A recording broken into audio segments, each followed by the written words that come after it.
اسمعوا صوت السماء جاء المسيح جاء المسيح. All turned out false law. Okay, first of all, I'll just answer the false Messiah question. Right, the refutation of the false messiahs was actually correct. It's not that it wasn't.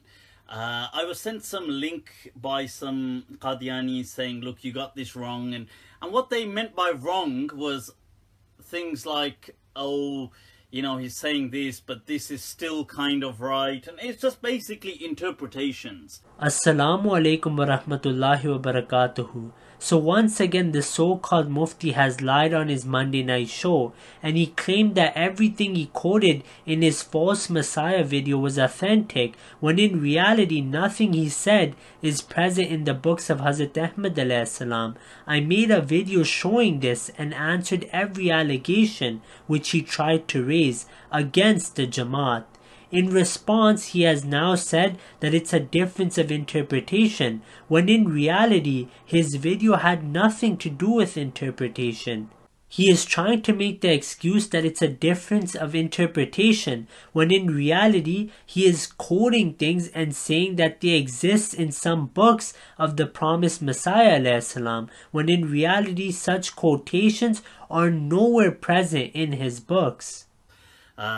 And I think they said something about, you know, you quoted, you said one of these books, and the book you mentioned, oh, in his biography, and the book isn't a biography, it's a compilation work or something, and that's one mistake. This was only one of the small errors which Abu Layth made in his video. He missed out many other errors which have nothing to do with the name of a book. Yes, I went through some basic things and I highlighted them. I'm not saying that the Qadianis are going to accept that interpretation. That's obvious, they're not going to. But these things were from official, there's so many websites. And the research I took was from a certain Darul Uloom. I think at the time I quoted it. And the Darul Uloom had already done all their research. So if you've got an issue with it, take it up with them.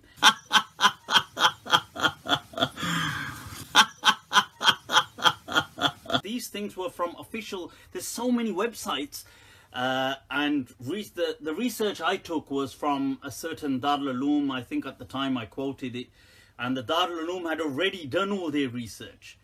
So if you've got an issue with it, take it up with them. Alhamdulillah, this is why I made the video. Abu Layth has finally admitted that he is a plagiarist and has not done any research on the Ahmadiyya Muslim community. In fact, he took all of his allegations from Darul Uloom, who have been exposed many years ago and are regularly humiliated by Allah for lying against the works of Hazrat Ahmad alayhi salam. Now, since Abu Layth has been caught, he says that don't blame me. If they have made errors, go and speak to them. My question to Abu Layth is, why did he not check these references before plagiarizing them? He is no different than those Christians who copy-paste allegations without doing research and then say ill things about our Prophet Muhammad sallallahu alaihi wasallam. Abu Layth reminds me of a beautiful hadith of the Prophet Muhammad sallallahu alaihi wasallam, who said that it is enough of a lie for a man that he narrates everything he hears, meaning there are such people who hear things and start spreading them without verifying them, and many of the disbelievers have done this in the past in the lives of the prophets, and Abu Layth is following their example. But then again, as we know, Abu Layth is not against lying and believes it is permissible in Islam. So this does not shock me. Like, lying in and of itself, if it has no harm, is not haram. And as far as, you know, things like they said, oh, he never died with cholera, but he did. I mean, that's what the reports say. I mean, to be honest with you, I can't really care less. The final allegation which will be answered is that the anti-Ahmadis say that Ahmad alayhi salam, God forbid, died of cholera. this is just another false allegation. Firstly, cholera was not even spread in India during the month of May, which shows that it was impossible that Hazrat Ahmad had this disease. In fact, in India this disease would come in late summer to fall. It is also said that the seasonal cholera incidence reaches in these two states its peak in spring, while in Punjab the disease shows a relatively high incidence during the monsoon months of July and August. Secondly, anyone with even a little bit of knowledge on diseases would know that cholera is highly contagious. Many research papers also suggest this. Because of it being contagious, the corpse of a person who dies of cholera is not allowed to travel, as there was a risk of the disease spreading if the person actually had it. The authorities would have never allowed the body of Hazrat Ahmad to be transported by public transport from Lahore to Batala by train and thereafter to Qadian by private transport. However, the body of Hazrat Ahmad was taken to Qadian with the full knowledge of the authorities only because the death certificate, which was issued by Dr. Cole Sutherland, the Chief Civil Surgeon of Lahore and Principal of King Edward Medical College, certified the cause of his death as intestinal irritation and not cholera.